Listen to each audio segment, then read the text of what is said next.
Hello, everybody. Welcome to another episode of the Every Story Counts podcast. I'm your host, Joe Davison.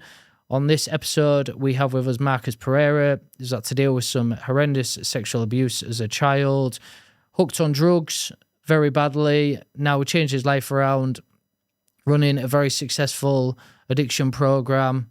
So enjoy the episode. Please like, share, and subscribe. Today on the show, we have with us Marcus Pereira.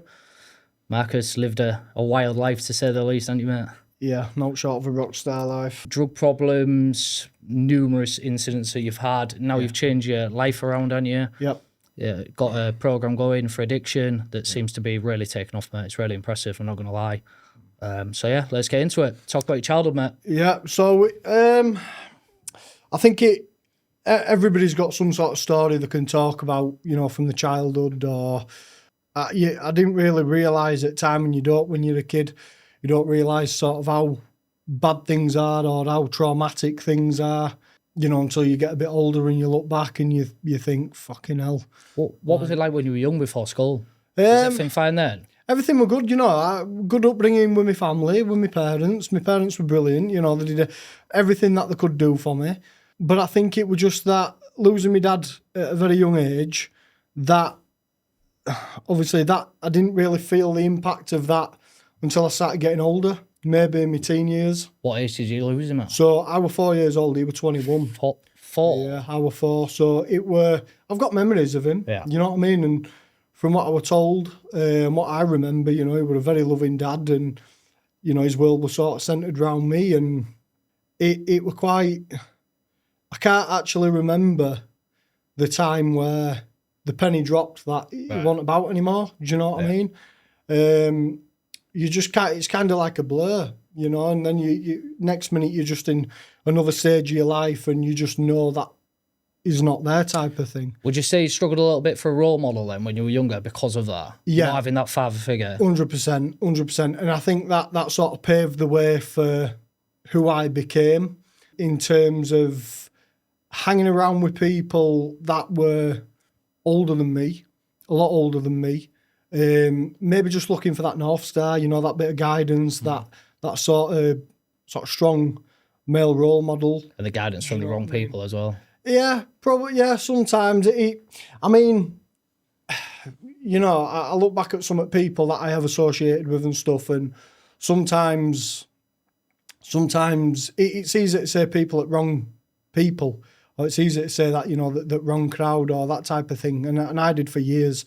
But maybe I just, me as a person, was not meant to be, you know, it wasn't the right type of people for me. You know, maybe not so much the case they are the wrong type of people in general. You know, they're not bad people, but maybe I just saw certain qualities because of feeling that vulnerability, you know, in my early years. You know, going through school, suffering abuse, all that kind of stuff, that coming out, getting bullied for that, physically bullied for it as well.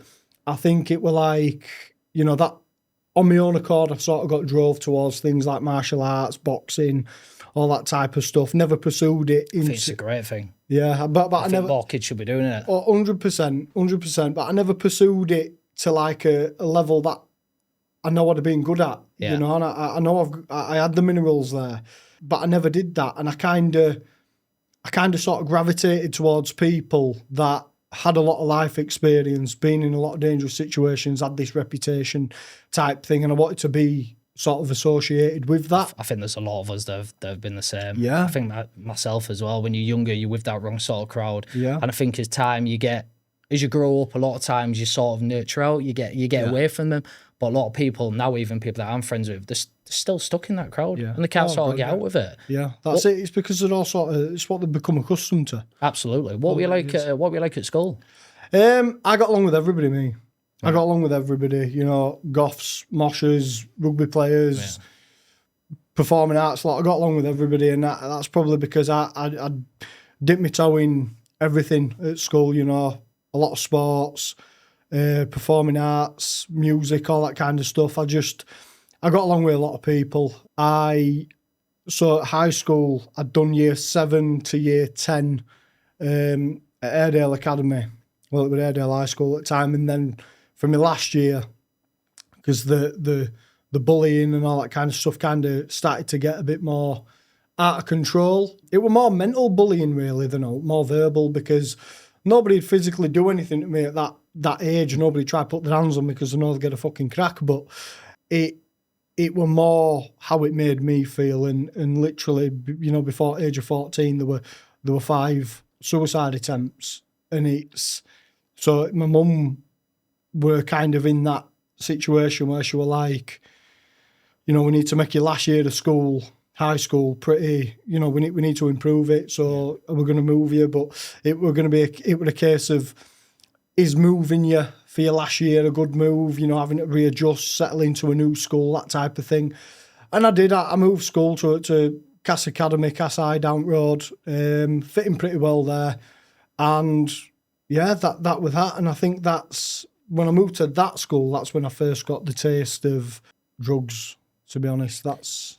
When you think of the previous school that you were at and you think about the bullying, so for you, when you're saying to me, you know, you got along with everybody, and I can tell that even the person that you are now, you find it hard to dislike it, already. I can tell. Why do you think it sort of started then at that? Because usually it's sort of a lot of times people who get bullied, they get bullied quite early on and it sort of continues. For you to get bullied at school at quite late sort of stages at school, why do you think it actually started? I think if you're different, if you're a different type of person to you know, to majority, you've automatically got a target on your back. Yeah. Right. What was weird about me was, like, the people that normally got bullied at school. I mean, it's horrible to say it, but it's truth, and we've probably all seen it at some point in his time at school, that there were always 1 or 2 people that always suffered the bullying from the beginning to the end of school. That's what I'm saying, yeah. But now, I think for me, because I got along with everybody and I was liked by people, you know, I want everybody's cup of tea, but everybody want my cup of tea, so it didn't bother me. But I think once the news sort of got out there about the sexual abuse that happened to me as a kid, you know, people twisted that to, oh, he's gay, or he's this, or he's that. And it's really sad, isn't it? Yeah, it put it put me into a corner, like, you know, because I'm sort of going through the adolescence years, and, you know, I'm sort of starting to find, you know, discover things and be like, you know, sort of finding my feet with who I am as a young man. And I had all this, you know, oh, he's gay, he's this, he's that. And it was like, it started sort of messing with my head, you know, and it were making me quit. So I didn't really have that opportunity to sort of discover myself. It were all external noise. It were all this and that. And I could be walking down the street, somebody would ask me a question about the abuse, and it'd just be like, what the fuck? Yeah. Do you know what I mean? I'd just go straight into my shell, which for me, being an outgoing person, and I get along with anybody, all my intentions have ever been towards people is to get along with people. And then people just throwing that at me, because to them it's funny, but to me, it put me on the brink of wanting to take my own life. Do you think you've carried a lot of anger from them sort of people? I did for quite a few years. I don't now. Do you mean the bullies? Yeah. People that bully me. Yeah. Well, it kind of came to an head. I kind of it was sort of one of them classic scenes that you see in a film. So one of the lads who bullied me, it was sort of ringleader of this certain group of lads, and I saw his dad. I was out drinking underage one night, and I saw his dad in the pub, and I says, "Oh, do you mind if I just have a chat with you?" And he was like, "What the fuck are you doing in here?" Like, and he says, "Yeah, go on." And I says, "Yo, lad," I says, "This has been happening." And all right. So anyway, he nipped out, and he come back a few hours later, and he was like, "Yeah, he won't be doing that again, mate." And I says, "Why?" And he says, "You won't be doing it again." Next day, I got an apology from lad, but the guy also said to me, he says, "The next time anybody says anything to you," and I was waiting for classic, "Tell him to come see me," and he went, "I want you to hit him." I went, "What?" He went, "Hit him." I says, I knew in my head if I hit somebody, I'd put him on the floor. Yeah. Because I were, you know, I'd boxed, I'd done taekwondo, I'd kickboxed, I'd always been around martial arts, and I knew, but I didn't ever see it for that. Do you know what I mean? It was just... What do you think held you back then from doing that when it was happening? Because people say nowadays, don't they, it's like as soon as you're with somebody, that's usually the end of. Yeah, yeah. And especially talking about yourself then, you know, sort of a big lad, you've done all that sort of stuff. Really, I know it's hard to say, but if you'd have probably done something then, you'd have probably stopped it. I think it was because it was something so personal and something that, you know, because not everybody that goes to school suffers sexual abuse and it don't come out about them. It don't matter how big and hard you are. Something like that comes out about you, it'll cripple you. Do you know what I mean? It were more of a test for me of mental resilience instead of going and flogging someone. Do you know what I mean? But then I thought, right, well, I got to that age where I started going out, drinking and stuff. It were like, now there's no teachers to get involved. There's none of this. There's none of that. It's me in the wild, in the jungle, and people are going to come up. People are going to say stuff. So I need to sort of set my stall out now. And I listened to him when he said to me, next time somebody does it, hit him. And I was on a night out with my uncle, and we're going into a taxi rank, and there were a lad there. I never really had a conversation with him, ever. But he was like a year or a couple of years above me at school. And he just stood there and he went, "You're a gay boy." I says, "You what?" He went, "You're a gay boy." And I just went, bang. Better not said it again. And he ran out and he got his older brother to come in, right? He got me in a corner and he's going bang, bang, bang, bang, bang. And I says, "Have you done?" And he went, "Why do you want my brother?" I says, and I explained the full thing. I says, "Now you tell me, mate, if you suffered what I did and somebody stared at you and called you that, what would you do?" And he went out and he banged his own brother. Wow. Outside taxi rank. Yeah. And it were like, that were the first time. And I were like, it shut him down straight away. And then that was it. Every time. And then I kind of developed a problem with going out intentionally to look for bullies. Yeah. You know? You felt like it was your call. Starting to bully the bullies. Yeah. And that's sort of where it ended up going. But I felt like I had to do that to make up for, you know, all the shit I sort of endured at school. It were like, right, I'm older now, bigger now, deal with faster now, let's go. You know, and some of them didn't want to know. Some of them, yeah, let's have a go. Yeah. And I'd always fucking give them it. But that was that. And then obviously falling into different lines of work and associating with different sort of people, you know, that just to build that reputation up of you can't fuck with me. But it's clear as day now that I did it all for wrong reasons. When you left school, what did you actually go do? So I started studying performing arts. Right. Because I either wanted to be a firefighter or next Johnny Depp. Right? Is that what it was? Yeah, there's no like in between. Complete opposite, yeah. That's just a sort of to give you an idea of the sort of spectrum I'm on in terms of like creativity and, you know, ambition. I always like the idea of helping people. I always like the idea of running towards danger as opposed to running away from it. Yeah. It's just always sort of been a part of me. But I like to put on a performance and I like to be creative with my mind. And, you know, I'd always be, when I was younger, I'd always be doing impressions at Joker, Heath Ledger's Joker or Jack Sparrow or something, you know, and that's sort of where that got birthed. So I started doing performing arts and then I dropped out of that to pursue a MVQ, whatever it was, diploma, like an apprenticeship on railway, because I wanted to start making money and I wanted to go out and I wanted to drink and I wanted to do things. And have you always been very businesslike? Yeah. Thinking you seem very switched on when you speak it. Yeah, always. Like I put a post on Instagram before we got here, and I've put 3 pictures on.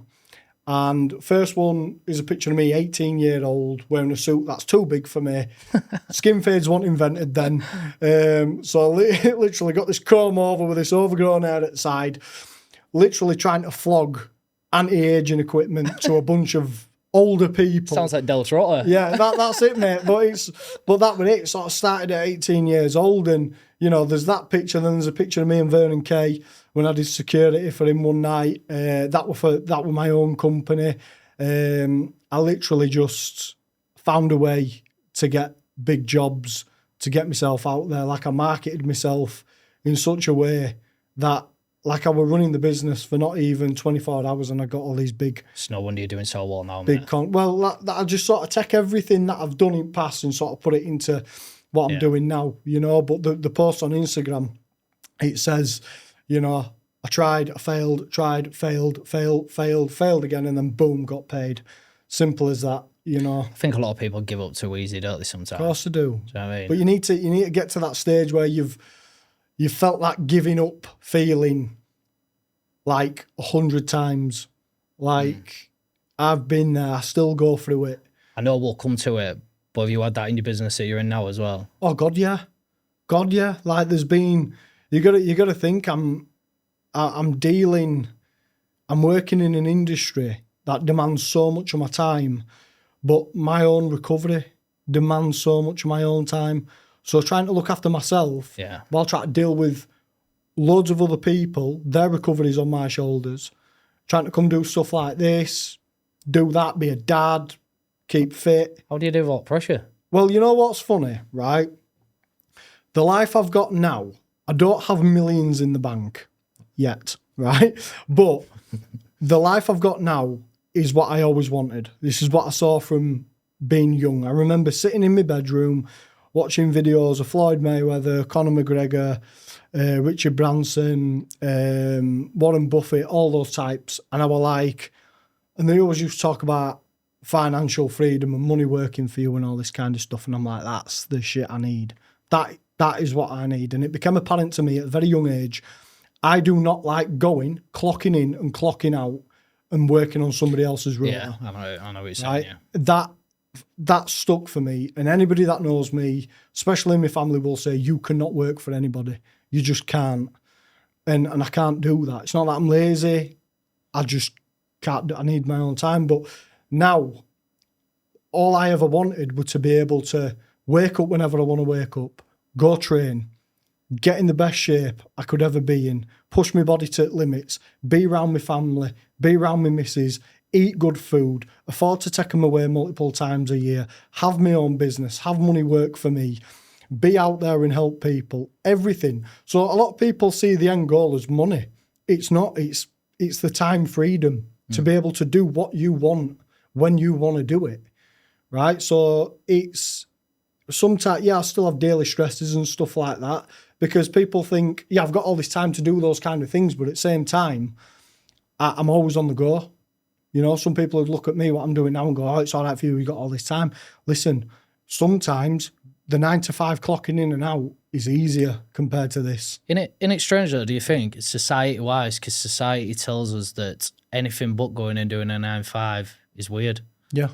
You come up with an idea on doing stuff, people are, you can't do that, go to work till you're 70 years old and retire, and that's what you should go do a 9 to 5 job and don't do anything else. Anything else you do is not right. That's not how you do things. One thing I absolutely hate is when you see people on social media posting pictures of Bentleys and mansions and trips to Bahamas and all this kind of stuff, and they put one day. It's like, listen, you wouldn't even work in a car wash if that were your last chance of making money. You know what I mean? Don't say that that's the end goal if you're not going to put yourself in an uncomfortable situation. People don't want to put the effort into it. They don't. But that's it, you know. I can appreciate people that, you know, want these nice things and stuff, but let me tell you now, there is a certain element of graft. Risk as well. Yeah, and risk. You've got to take risks. People want to take risk. Massively. People are too safe. Yeah, that's it. I mean, it's... I just learned that you got to block out any external noise. You just got to go with what you believe in and do it. You know, I don't compare myself to other people. I don't look at what other people are doing. People that do similar business to me, I don't look at them. I don't watch the podcasts. I don't watch the social medias. I don't do anything. And I don't care who's competing against me. I could not give a shit. Because to me, like, I'm just competing against the person I was 2 years ago. And as long as I keep doing that and keep making progress, like I think comparing your progress to somebody else's progress is one of the most cancerous things you could ever do. Yeah, I agree, mate. I completely agree. We'll rewind a bit, and then we'll come back to that. Yep. You know, it's a bit of a difficult subject on it. When you talk about the sexual abuse, what age did that start at? 9, and it sort of went up until around 11 years old. So that were 2 lads who lived at the end of the street who were considerably older and just took advantage. That was it, you know, and it sort of became like I think me and the other people it happened to, it were like, it were normal. Do you know what I mean? It were like, we thought, is this You didn't normal? see it, you didn't see the issue. No, we were like, is this like a normal part of everything growing up? And then it wasn't until getting a bit older, sort of learning about things like that and learning what's right, what's wrong, and then you're like, shit. Did it affect your issue to trust people? Oh God, yeah. And it you know what it is, right? I've learned even now, even in my recovery and sobriety, that people are always trying to fuck you over. It don't matter. You could just get over one trauma. Yeah. Something else or somebody else will give you a reason to literally doubt other people again. So I think the main lesson is it's not learning to trust people, it's learning to deal with betrayal. It's learning to deal with, those feelings of not being able to trust people. Adapting pretty quickly to things that happen like that. So to me, I mean, the abuse now, it doesn't eat me up every day. It wasn't a reason for falling into addiction. That wasn't, it was hard at the time, but I literally decided at a young age, which not a lot of people do, that I was going to let it be a motivator for me.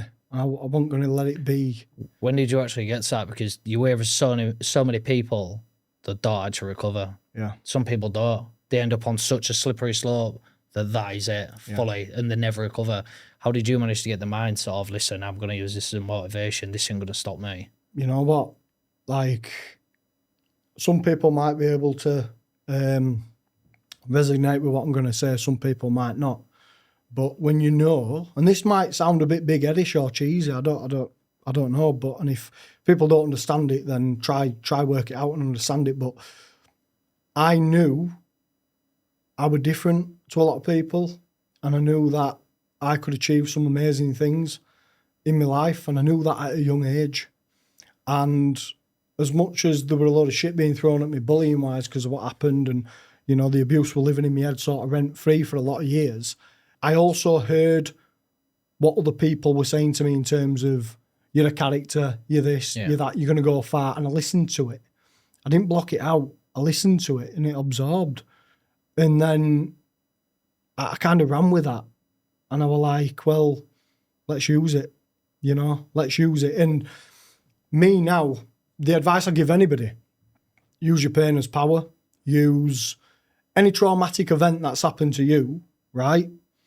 I mean, I've been through some horrible stuff, and I said this to somebody once, and I says, how can you say good to something bad happening to somebody? I says, well, it depends on your perception.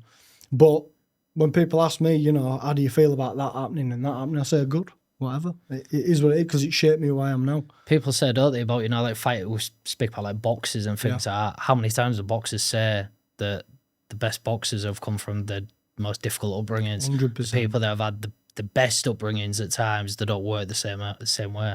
1,000,000%. Yeah, you look at anybody that's really big. Yeah, there's people out there that have never had an hard time in their life. They've gone to university, they've done this, they've done that, and sort of silver spoon type, upbringing, and it's just been plain sailing for them. But I have so much respect for people that have had a really heartbreaking story and bounced back. And if you spoke to all of those people, I can guarantee you the motivation to become better is not money, it's not fame, it's just to become, it's literally to just outgrow the trauma. Yeah. It's to outgrow the person they once was, the comfort zone that they were once in. I refuse to be a victim to any of it, right? I refuse to be a victim. I refuse to look at myself in any sort of position of weakness. Like, even with drug and alcohol recovery, there's this big thing centered around Alcoholics Anonymous and 12-step program. You are weak, you are vulnerable, you are, you have a disease. Somebody tell me I'm living with a disease, I say get fucked. I'm not poorly, what are you on about? I'm powerless. Yeah. I'm nearly 2 years sober. I've helped over 1,000 people. Yeah. Right, my face is known all over the world. I can't go to Greece or Portugal without being stopped multiple times on strip. That's powerless. Yeah. Shut up. Do you know what I mean? So I think how you see yourself is a big thing. Some people call that big-headedness, whatever, but gets me to a better place. You know, and the people that do play the pity card, they're the ones that seem to stay stuck, stagnant all the time. Get yourself out of that mindset. Talk to yourself like you're a fucking warrior, and you'll start going places, you know? What's your views on like things like depression then? Depression is real. Yeah, it is very real. But I do believe, again, you can come back from it. Like there's this big thing centered around mental health and addiction and depression, anxiety and all that kind of stuff. And you see a lot of things, a lot of campaigns out there into, you know, talking about it's okay to talk and everything, but very rarely do we see the success stories of people that come out the other end. Do you know what I mean? Yeah. I think the more people see that there is life after depression, there is life after addiction, there's life after bad mental health, then I think it'd spur people on to actively do things, engage in things that is going to turn it round. Yeah. You know, instead of just going to a GP and getting 100 milligram of sertraline. Do you think it is like a chemical imbalance then? Yeah, I do, yeah. I think, so for me, I think I kind of worked out what gets me feeling low. And it's when I'm not progressing. That's what makes me feel pretty, I won't say depressed, because I've been depressed before. A bit deflated. Deflated, a bit down, a bit, you know, like there's a dark cloud over me. And I think it's when I feel like there's no progression happening, you know, because I've got these big goals and I'm always my happiest when I'm active doing things. But when I feel like there's no progression, then that kind of puts me into a bit of a dark place. But again, you've got to be able to recognise it. It's okay recognising it and saying, yeah, I'm depressed. Like, right, what are you doing about it? I think that resonates with a lot of people, you know, because I think a lot of people, when you see that are depressed, they don't seem to be doing much. Yeah. And they're not doing much about it. Yeah. How much has exercise done for you? Massive. In terms of fucking that? everything. Everything. Is that your go-to? That is my go-to. Like, my two go-tos is, well, I covered this on another podcast a couple of weeks ago, and I said the thing that I sort of base my life around now for improvement is the 3 Fs. That's fitness, family, and finance, in that order. Specifically, people go, well, family needs to be first. I was about to say. Well, no, it don't. Like your fitness needs to be first, your health and your fitness, because otherwise you can't be there for your family. I was about to say, is that because otherwise, if your family was before fitness, there'd be a risk of you down spiraling? Yeah, because I know that fitness keeps me ticking over. Right. It gives me a dopamine rush. It makes me feel good. I can see physical progression, mental progression, everything. I train on my own in a gym, right? Nobody there, just me, right? Nobody to impress. Nobody's watching me, and I go harder on my own than I do when I'm training in front of anybody, because it's just me. So if you don't train, do you feel a bit down that day? Because obviously when I had Kieran on, I was speaking to Kieran, obviously you know well, Kieran was saying if he doesn't train, he starts to get a bit low. Yeah, 1,000,000%. It's I can do. Like in the beginning, I had to train 7 days a week, maybe twice a day. Now, because I'm training for performance, not so much recovery, I have to force myself to take rest days, but I have to be active on them rest days, whether it's go get 20k steps in or sauna, cold plunge, all that type of stuff. Burnout? Not really. Not really. I think you've just got to. I've got myself in a good routine. I've got my body in like a bit of a routine where I can train insane and then just. I think if I was to do it, I don't think I'd get out of bed for 4 days. But you know what? I was like that in the beginning. You know what I mean? But it's that, like, when I started getting clean and sober, I was smashing gym twice a day. I was doing too much for my body to handle. Yeah. But my mind was saying go, go, go. Yeah. And I thought, as long as that's saying go, this will catch up. Yeah. Right? And it did eventually. Right? Your mind gives up way before your body does. So mind over matter. Exactly. There we go. You know, it is a case of that. But if I don't train, then let's say if I sustain injuries, which I have sustained injuries. I did my first high rocks in London. I was practically running on stress fractures.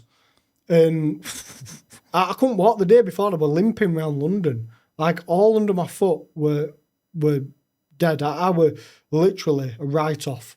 And my coach says, well, what do you want to do? Do you want to move your race time back or do you want to drop out? And I was like, I'd rather die on that track. So I do not mind dying on a track. I was at a point in my life where I were willing to die in a kitchen on a session, right? I would much rather my kids learn that the dad died on an IROX racetrack than in a kitchen, right? That's my mentality. Yeah, I'm not going to die from a broken foot, but that was my mentality. You know, you've seen it in films where they go, take me leg, chop it up. That's kind of where it was at. Yeah. You know, there's no quit. There were no quit. And I still managed to get a sub 70. And I was happy with that for my first solo. You know, you spoke about you went into security, didn't you? What age was that sort of at? That you had your own, obviously, you were a bit of an entrepreneur then straight away. So the anti-aging multi-level marketing thing, that was 18. Then I went into some employment. Then I started working on the doors, I want to say around 21 year old. Did a few doors for other companies and stuff, and then quickly realised, because I was getting business for a lot of companies that I work for, I was like, well, these venues are buying into me, they're not buying into logo, you know? So I quickly sort of got on Word document, bit of industrial espionage and, you know, and started my own thing. And yeah, started getting my own contracts, started getting my own jobs in, making connections pretty quickly, taking any job for minimum profit. Just got out there and built it and built it and built it. How did you get lads with you? Well, obviously, when you're working outdoors, you meet a lot of people. Yeah, you meet a lot of people, and thing is with door work, it's hard to sort of keep a job nailed down. So there's always people floating about looking for work. So you were already from there, weren't you? You wasn't happy with somebody else saying to you, right, you're doing this, like, you know, we were talking about like a 9 to 5. Yeah. You already was not happy with, you know, somebody else saying to you, you wanted straight away to be, no, listen, I'm doing it my way. Yeah, that was it. But what and I could never understand, every time a business failed, every time something happened, I was looking and I'm like, fuck.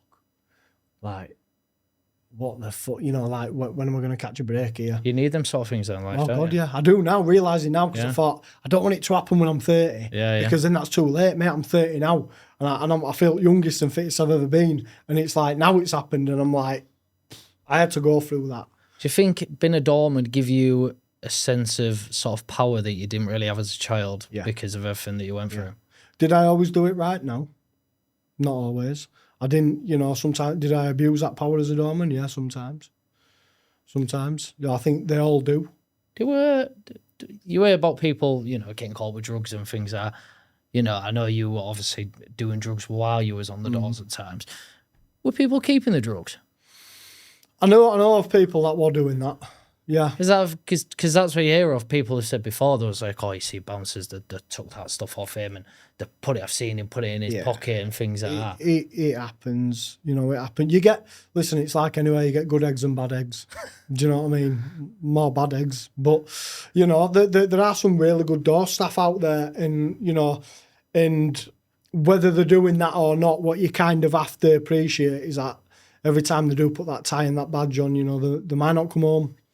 You know, they might not come home. Did you ever feel like yourself in some situations? God, yeah. Fucking hell. Loads of times. You know, it would just... The thing was, when you're working on doors, depending what venue you're in, it's a ticking time bomb. Like, you see them as they're coming in. You know straight away who's going to cause an issue. You know to keep an eye on. You know it's going to pop off. It's just a matter of when and a matter of what's going to initiate it. And no matter what happens, you are being paid to be in the middle of that conflict. So you're always sort of expecting it, you're ready for it, and adrenaline just kicks in and you just deal with it. But there's been some occasions where, you know, I've had to ring my missus and say to her, what are you doing? She's like, I'm just at home with my mate. And I'm like, right, you need to both go to your mates. Why? This is because this has just happened, and person that I'll give a cheeky punch to, they know where we live. Is that so you need to get out of the house. Is that your missus that you with now? Yeah. How does she carry with that then, the stress of all that? Because I can imagine at times she was like, you know, you're coming back, was like quite wound up and things like that, especially at that point in your life. Oh God, mate, sometimes I get into bed and I'd have bad dreams and I'd be punching headboard. I'd be dreaming of fighting it where I won't go as far to say it with PTSD or like that, but it you know, you get so fucking amped up when you're working on door. There's so much adrenaline, there's ups and downs, and you've just constantly got to be on guard, you know. You do find it hard to wind down. Plus, you know, you've been round loud music from these big booming speakers all night, talking to knobheads and, you know, having to, you know, sort of diffuse situations and a lot of tactical thinking. Did you enjoy the sort of the violence thing? You're thinking about all the stuff that happened before that with your childhood and things like that. Do you think that all stemmed from that? Were you always then ready, you know, for violence while you were sort of up for every sort of time? Yeah, there was no fear. There was no fear. There were nothing. There were no fear. Like there were some times where you think, oh shit, do you know what I mean? But you know, I think anybody that works on doors and you're working in a pretty dangerous door, pretty active for violence, shall we call it, you become accustomed to it and it just becomes sort of second nature. So is that when you started doing your drugs as well? Was that when you were on the doors? Yeah. That's how it started? That's how it started. Then when I came out of door work, I had a bit of time where I didn't really do anything and it just sort of gravitated to 4 cans of lager every night. And then I sort of came away from that and then joining other crowds of people. That's when it sort of picked up. You know, you're sort of saying then about 4 cans of lager. So do you not drink at all or even like a can or nothing like that? No. Yeah. Nothing. Do you know what? How mental is it though? You know, when you think about drinks, so when you think about drugs, people doing drugs, you know, you look at as scum at you. Yeah. With drink, you actually look weird to people if you don't drink. Yeah. Do you know what I mean? How backwards is that? If you don't, if you turn around to somebody and you stood there and it's like, oh, do you want a beer, mate? No, I don't drink. What do you mean you don't drink? Yeah. Well, I'm teetotal. What, you don't drink at all? You don't have a pint? How weird is that? But if you were to turn around and say, oh, do you want a key, mate? Do you want a bit of this? And they was like, why would I want that? I don't do that stuff. Yeah. But yet people see no issue with drinking alcohol at all. You know, it's getting that way with like cannabis and stuff. Do you know what I mean? But the thing is, what people have to remember is that alcohol is one of the most dangerous drugs in the world. It is a drug. It is poison. Absolutely, yeah. It is poison for your body. As soon as you put it into your body's trying to filter it out straight away. You know, it does kill brain cells, cognitive ability, everything. It does affect that. And now, I mean, yeah, my main issue with the drugs, right? But it all started from one beer. Like if I got a couple of sips into a pint, I'd be ordering a bag, right? And then it got to a point where I didn't need beer. And it was just... You were doing it without? It without. That's what it is, proper. And a lot of people now I deal with, because I got quite a few clients now, and they, you know, a few of them come to me and they say, I don't see the alcohol as a problem. It's the drugs. So I want to continue drinking. And I say, right, if you have a drink, are you buying drugs? They say, yeah. I says, you have a drink problem. Yeah, of course, yeah. And they go, well, no, I'm not doing it I says, that doesn't mean shit. I says, if 2 sips of a drink, alcoholic beverage, makes you want to use drugs, the drink is a problem. Because you're not getting the outcome that most people get from it, where they can just drink. Why do you think people do that? Why do you think it is a case of as soon as people have a beer? Because I think they get accustomed to, like with me, there were no real reason as to why I wanted, like why drugs were a necessity. Like I think most people first try drugs under influence of alcohol, right? Like I haven't met anybody yet that did cocaine sober. Do you know what I mean? First time ever without a drink. But I think once you sort of experience being on a night out, having a drink, and then a bit of that, well, that's a different feeling. Yeah. And you're always chasing a bigger, better high every time. And then it just becomes normal. All revolves around going on piss, doesn't it? Yeah, that's it. And you know, people that get on it now, I would say, before I even decided what I was wearing that night, I'd have a bag ordered. Yeah. You know? So that's kind of how it is now. I think people are just chasing bigger, better highs every single time. Yeah, I think they are. How quickly were you addicted then? Yeah, I worked out though, pretty early days, that whatever I do, I fixate. So if it's fitness, I fix it. If it's Got business, I addictive fix personality. it. Yeah, if it's drugs, I fix it. If it's shit food, I will fix it. Like, if I had like a fucking Chinese lunchbox now, mate, it'd be gone. Like, I'd eat that shit until it were gone. Do you know what I mean? That type of person I am. I've got to get the most out of everything. And, you know, it just kind of all went hand in hand. And I was just like, right, well, let's just keep going with it and keep doing it. And fucking one thing led to another. And then it just all came Spiral. Did you have good people around you? Did you have people actually saying to you, you know, Marcus, what the fuck are you doing? Or was it like everybody around you at this point was like, oh, come on, Marcus, get a bag, come on.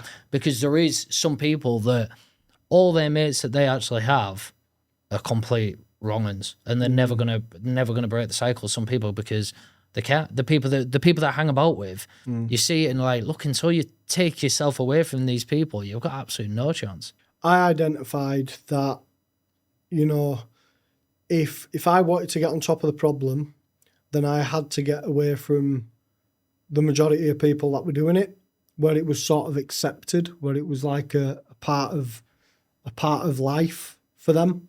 Do you know what I mean? And it wasn't seen as a problem, even though I knew it was a problem. Even to people that I was doing it with, they did it quite a lot, but I treat it like an Olympic sport.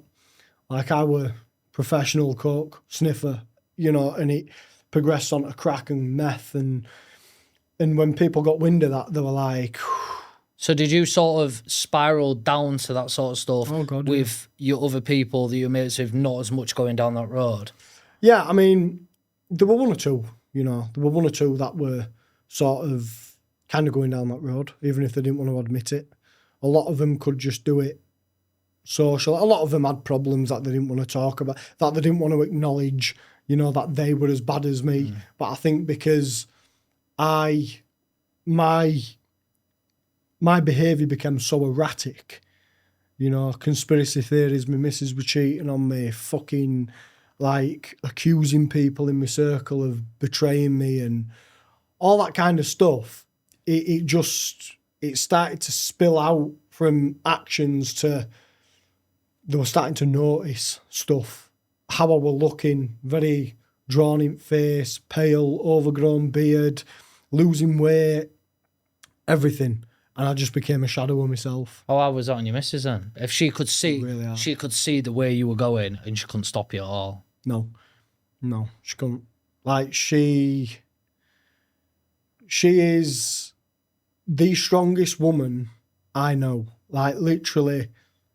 And a lot of people, you know, get in touch with me and say, you're so inspirational, you're this, you're that, and blah, blah, blah. Look, I wasn't always like that. You know, I put her through some shit. You know, I made her life a hell, accusing her of cheating on me with, you know, zero proof of it. But it was just everything that were going on in here, what the drugs were doing to me. Trying to make her prove herself to me. And there were no way for her to prove it. Like, how do you prove something you haven't done? Like, do you know what I mean? And that's what it were kind of like. And she was the main parent to the kids, and my attention was not there with them. It was elsewhere. And it literally just ate me alive physically and mentally. And it did her as well. It had a massive effect on her mental health. Obviously, we had to separate. We had to separate. But when we did separate, I went down an even worse route. You know, that's when the drugs became more. That's when it got to like 3, 4, 5 grams a day. Do you think that was to do with guilt? Do you think that was guilt of what you were doing? So then it was a case of, I don't give a fuck what's happening now, you know? Yeah, I think I got to a point where I lost social group of friends that day, lost my missus same day. To me, it was like, everything's gone. Let's just die. Let's just do this and have a good time till you're dead. Simple as that. And yeah, and you know, I planned my own death. Tried to take a lot of drugs until I died. Did a lot of bad, foolish things in the time that we weren't together. And I really thought, that's it, I've lost her forever. But then I started getting clean. And I just realised I got asked the question, you know, do you see yourself getting married in future? And I said, yeah. And they says, who do you see yourself marrying? And I says, D. And they were like, that's all you need to know. And that was it. I messaged her that night, and without hesitation, she was like, yeah, I'll have you back. So when you were bad, did you still sort of see a way out? Or when you were that bad, was it a case of, I'm not coming back from this? Because of how you are, because even back then through, you know, very entrepreneurial and, you know, I know you've obviously got a really good positive mindset now. Did you even see when you were bad thinking, listen, I'll come out of this? Or was it a case of, this is it, I'm done? Yeah, it's mad because there were a part of me that wanted to, and I believe that with the addict, I believe it was the addiction that were sort of steering my mind towards dying. But the bit of me that was still sort of alive and kicking, it devised the plan. It devised a bit of a smart, cunning plan. I turned around to my mum one early morning when I was off my tits, and I says, look, I know I'm bad now, I says, but I'm going to get clean, and I'm going to start a company. I'm going to help people get clean and sober. I'm going to get on podcasts. I'm going to win awards. I'm going to be this. I'm going to be that. And then I just turned back into crackhead mode again. And that was, I think, the bit of me, I needed that moment. Do you know what I mean? It's like, you know, when they talk about the moment you die, your life flashes before your eyes. Yeah. Well, like with addiction, when you are planning to kill yourself through drugs and alcohol, that flash of life goes by ever so slowly. Right? Like in the days leading up to the final dance.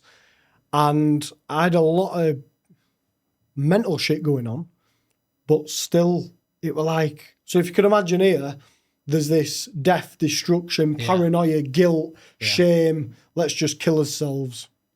But then under that, it were like, use this to become something special. That's crazy. And it were like the two were fighting. And then I literally, I think the one thing that changed it all was the moment I decided I was going to get help.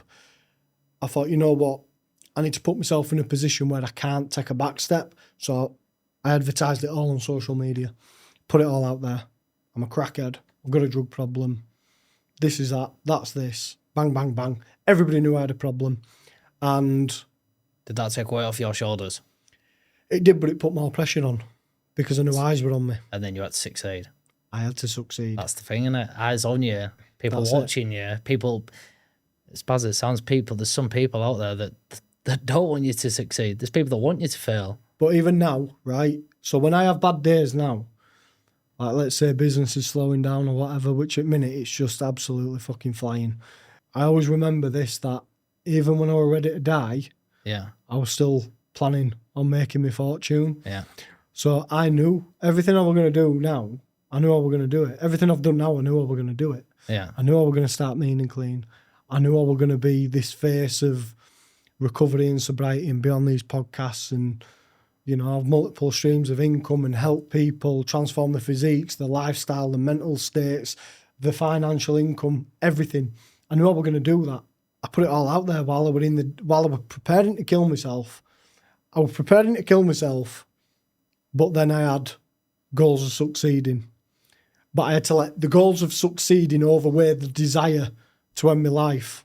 Yeah. Does that make sense? Yeah, that is crazy. So if I have a bad day today, I go, even when I was ready to do myself, I was still planning next step, you know? How much were you spending on drugs? So I had upwards of 20 grand in the bank at the time. I had a bit of a windfall. Right. And all that went in like just under 3 months. Obviously, if you take into account everything before then, that is heavy. You know, we were talking fucking, I don't know, about 60,000, 70,000 altogether, loads of money. How was that then to stop? How was your recovery in terms of getting over it, stopping? Mind over matter. Because I can imagine were you in quite a bad way stopping. Yeah. But you know what I did? I literally just went from one extreme to other. It were two gym sessions every day, cold water therapy, sauna, writing my goals down, everything. Like everything. Like I had to map out I had to map out the next 12 months. That's what I had to do. And I did that. One night, laid in bed, logo popped in my head, a wolf, meaning clean. Nice medal. Like, what the fuck's this? Like, and this vision come, podcasts, award nights, fucking a program, helping thousands of people, millions of views, sponsorships, become an athlete, all hit me in that one night. This is while, like, a couple of days into recovery. At like 2 o'clock in the morning, I was just wide awake and it just hit me. And I was like, that is it. That is it. Now, you go to anybody else that had 2 to 5 years under the belt in recovery and I says, I know how I'm going to get clean. I'm going to do this, and look and go, no, bro, that's not practical. You need to talk to God. You know what I mean? But I believed in that fucking wolf. Yeah. In that picture of a wolf, I believed in it. Why do you think so many people struggle and relapse it? Right. Because your positivity, you were straight on and you did like that. So many people struggle, don't they? And they can't stay off. If you put yourself around people that are lazy, no ambition, party all the time, bad habits, they're not go-getters, right? You think that's going to infect your mental state and it's going to infect your ambition. Completely agree. I've had it lately, to be fair. I've been saying to missus, I've been saying, look, all, negative people and stuff like that, I'm done with, keep them out and stuff like that, because it just brings you down, especially for myself. I can speak to somebody like yourself that's positive and walk out of a room, and as soon as I walk out of here, I'll feel like, I feel like I'm top dog. But I can speak to some people, even people quite close to home, that are very negative. That you have one conversation with them and you're still there thinking, I'm thinking, yeah, and you doubt yourself. Yeah. You doubt everything what you're doing. You're thinking, I'm not doing very well here. No, this isn't a good idea, and you do. And it's sad that you get them people that are like that. Now, what a lot of people don't do is they don't sit down and they don't go, this is where I want to be in 12 months, right? And what they also don't do is look at the situation they're in. I knew where I wanted to be in 12 months. I knew those people didn't serve a purpose. That didn't serve a purpose. Drugs and alcohol no longer serves a purpose, because I wanted that more than I wanted the drugs and alcohol, right? The desire for more was there for myself. So I eliminated everything I needed to eliminate, and I went big. I just thought out of this world, unrealistic goals, and I went for it every single day. That is it. People relapse because they will not think big enough. They're not thinking long term. Yes, you have to take it one day at a time, but that's where routine comes into place. That's where a plan, practical daily steps comes into play. Do you like routine then? I do. It's had to change, but I get my non-negotiables done. I get the core things done that I have to do, which is exercise, personal development, even self-care, personal self-care, making sure I've got a fresh haircut, got all that kind of shit that makes me feel good. Yeah. Right? Because when I feel good, when I look good, I feel good. When I feel good, shit gets done. But people don't picture this happy ending. You need to picture a happy ending, right? And you need to work like a bastard to get it. And you need to eliminate people that don't serve a purpose. Like, if you can't see them people being there when you're at the top, that are with you now, they serve no purpose. Apart from your family then, how many people would you say you've actually got in your circle? Have you actually got other people that you, as friends, that you trust, or is it like, listen, you don't bring 100% what I want? I've got associates, I've got acquaintances, I've got friends, but let's talk about the actual tight circle. It's just me, my missus, my kids, my mum, dad, immediate family. That is it. That is it. That is all there is. And that's all there will be, and that comes through experience. So that's it, You've just got to play it smart, keep your circle small, less bullshit. Some people will come into your life for certain chapters of your story. It's like a character in a book. They're not meant to be there for full story. Yeah. But they serve a purpose. So you obviously went into a biker gang, didn't you? Yeah, a club. I'll call it a club for political reasons. We call it a club. Biker club. Yeah. Was that while you were sort of bad on drugs then? Was that like sort of, did you think that was like a sort of a family thing? It went hand in hand. You know what I mean? It did go hand in hand. And, you know, I think the sort of thing with that kind of lifestyle is that every man's their own man. You make your own decisions, you know, and that's that. It were my actions ultimately that led to it going wrong. Do you know what I mean? Because I overindulged in stuff, and you know, people in the club were telling me, you know, you're taking it too far. You're doing this. Also, there's people there that were actually trying to support you. Yeah. There were people telling me. Like, I built up resentment in the beginning, like, you know, but I have to remember I put myself there. Yeah. Right. I put myself in that situation. I asked to be there. Right. So, and I did the things I did. And it's only recently I've sort of been like accepting that. Yeah. That, listen, I asked to be there. Yeah. I asked to go through them challenges. I decided to go mad on the drink and drugs. It was me. Yeah, it you know, people were drinking and doing whatever like around me, but I decided to stay out late, and I decided to do all that. Yeah. Do you know what I mean? It were never sort of forced upon me in a sense of you have to do this. Yeah. Do you know what I mean? But I do have a bit of praise for them, to be fair, because they let me go and you know, in order to get my life back, and I think that were... Is that something that's quite hard then? As in for people letting go of the club? I mean, I have to be careful what I was about to detail I go say, into, yeah. But put it this way, I think they didn't want to see me go down a really, really bad route. Do you know what I mean? So they knew that I couldn't keep up with that way of life. So they actually helped you in ways. Yeah, massively. They helped me in that way. You They know, give you and lots. day I left, there were handshakes and Yeah, that's great to see. everything. You know what I mean? It was that. And, you know, I did build up resentment for a while, but I think that was just my perception of my experience doing all that while I was under the influence. Drugs twist your mind. So it's like, fucking hell, it wasn't as bad as I probably were thinking it was. You know what I mean? There were a lot of stuff, you know what I mean, that I won't go into, but it would, but my own sort of grief against that way of life, I think it was just the drugs that had done a number on me and were like... Yeah, that makes sense. Like, you're not the problem, they're the problem. And it were me. Yeah. Do you know what I mean? It were me. I decided to put myself into that situation. I decided to do all that. It were me, you know? So, yeah, like, gracefully, they let me go.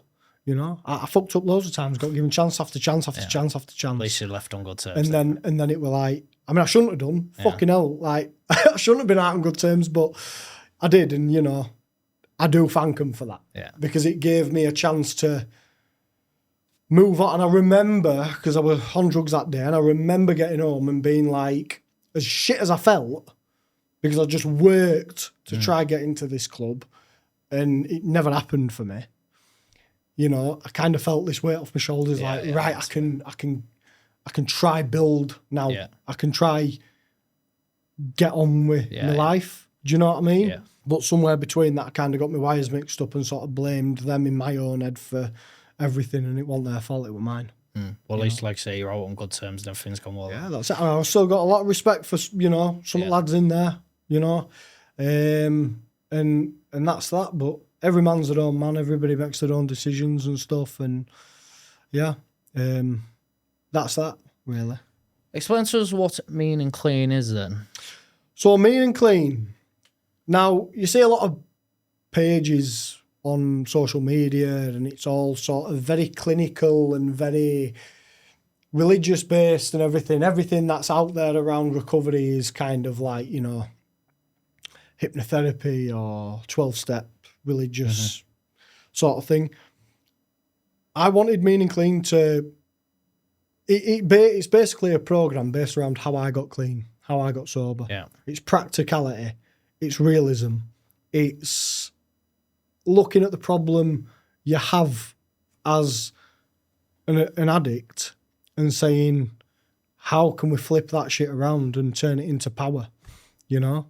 And I think the Mean and Clean like the wording and the logo, that kind of goes back to the biker sort of style because it's a part of me, part of my past, my history. It's a good logo, to be fair. Yeah. It's glad. And it's animated, it's out there, it's vicious, you know, and a lot of people like say to me, surprised you swear and stuff, you try to get clients and you're swearing. I'm talking to fucking drug addicts. I'm not talking to like college graduates. You You know got to what I talk to mean? him real, aren't you? Yeah, I'm not talking to King. Yeah. Do you know what I I mean? want you to be real with him. That's it. But it's I want mean and clean people to look at that and go, it's genuine, it's real, there's no bullshit about it.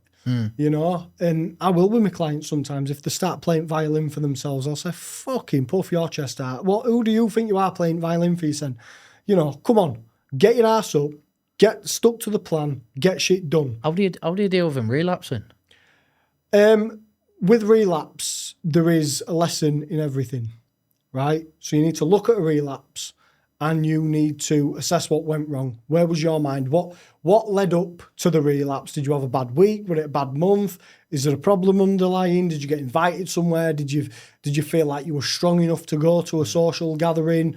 You know, were there a bit of denial that literally, you know, you could do it. You know deep down that you're going to fuck up, but you kind of want to tempt fate. And So is it with them type of people, is the best situation for him not to be going to anything like that? Is that what you think? Is it a case of some people then might turn around to you and say, oh, I've got I don't know. How would you, if somebody turned around to you and said like, oh, I've got my brother's wedding. yeah. What would your answer to be? Oh, Max, I've got my brother's wedding. I'm just starting to get clean now. What would your advice be there to him? I'd say, right now, picture the wedding. Do you see yourself having a drink or taking drugs by end at night? If the answer's yes, I'd say too soon. Right. Too soon. Don't ignore the red flag. Don't tempt fate. False sense of security. That's what I want to say. Don't get led down that false sense of security that, right, you've got a few days under your belt now, you feel like fucking, you know, Iron Man. I felt the same. I got 8 days into mine and I thought I'll go watch Bare Knuckle. I'll go watch Anthony Holmes and Danny Christie fight at Mate's Flat. I'm 8 days. I've had a sunbed, skin fade, boom, boom, boom. Fucking I know we're going to relapse, you know. But I was telling myself, nah, be sound. Do you know what I had before? So I'm not going to say his name. I had before a friend of mine that he went to prison and he'd been in prison for 6 months. And he had a bit of a problem before that.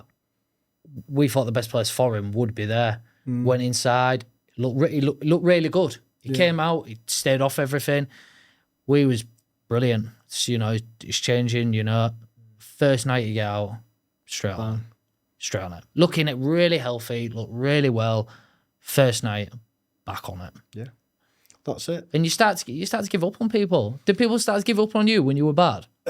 Yeah, people did, you know, but some people didn't. So do you know now from your experience with that, when you're speaking to people that are relapsing, do you know what you obviously went through and then you think, you know, I'm not going to sort of give up on them? What's the end sort of stage where you're like, look, I can't help this person? Yeah, I definitely get to a stage sometimes where I say I can't help somebody.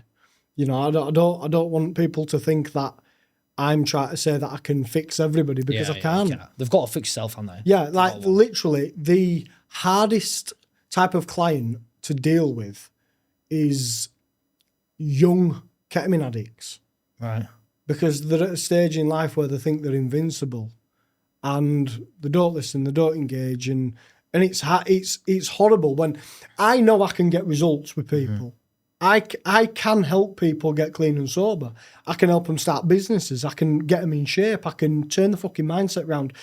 But when you're dealing with somebody that they've only joined the program because they want to feel like they're doing something about it, but they've got no intention to actually They want to look like you as well. That's it. But they don't want to put the work in. That is it. But they don't realise that I've had to put a lot of work in. Yeah. A lot of work in, right? And some people say, yeah, but my mind didn't like yours. And I'm like, well, fucking make it like mine. It frustrates me sometimes. Because in my head, if I can do it, why can't you do it? Yeah.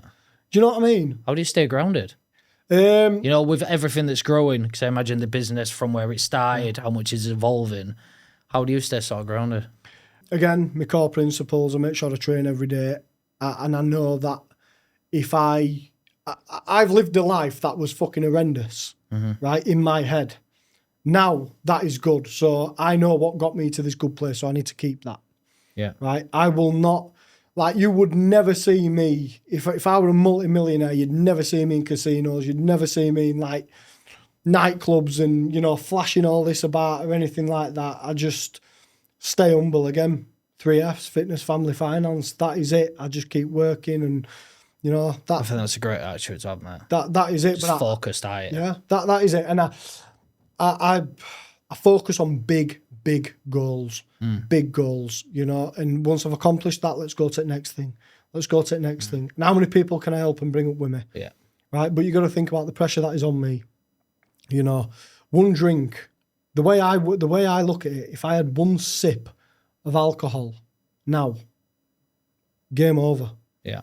Like over 100,000 followers combined on my social media, you know, millions of views, thousands of people take inspiration from my words, help thousands of people on the program. They're watching you, aren't they? That's it. And the moment I fuck up, credibility gone. Yeah, of course it is. Everything. So yeah, maybe it's a bit different for me compared to other people because I've got all that like riding on me, you know, and some people don't want all that. But, you know, I think what you can sort of do that sort of mimics that in a different way is you need to create something so big that if you fuck up, your livelihood's gone. Yeah, I agree, mate. I agree. You know? You've got to look at that. Now I've finally, like in the past, the life I've got now, this is what I always wanted. And it turns out all I had to do to get it was just It was getting clean. get clean. That was it. What's the next 5 years look like? Ooh. See, I get asked this all the time. The next 5 years, progression. I would like Mean and Clean to be the most well-known recovery program in the UK and Europe.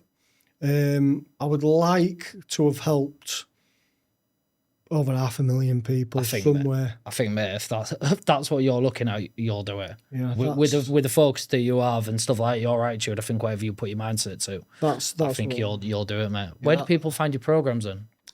So obviously, if they follow social media pages, it's generally Mean and Clean UK on all platforms. If you go to meanandclean.co.uk, you can book a consultation there. Obviously, the program itself award nominated as well. In under 12 months, I saw that. You know, I envisioned that. That's just sort of like a result of how good the program is. Yeah. You know, it's just practicality. Yeah. But yeah, all they have to do is drop us a message. You know what I mean? They can get in touch and but as long as people want to change. They've got to do it themselves, haven't they? Yeah. You can't do everything for them. People have got to want to do it. That is it. Listen, thank you for coming on, brother. No problem, I appreciate it. I think anybody watching that's got any type of problems, I think, you know, you're the man to get in touch with. I think the positive attitude that you have, everything you're doing, I think anything you put your mindset to, mate, I think you'll get there. I'll put your Instagram on the page so I can tag you in it to get in touch with you. And listen, anybody that's struggling out there, look at this man, look at everything that he's been through and that he's now accomplishing. You know, if you want to achieve something and you want to get off your ass and do something, then look at him. Because even I'm looking at him, admiring him, opposite him. Everything that he's talking, you can tell, you know. So thank you for coming on, brother. Thank you for having me, mate. Cheers, man. Keep going. Sport Marcus.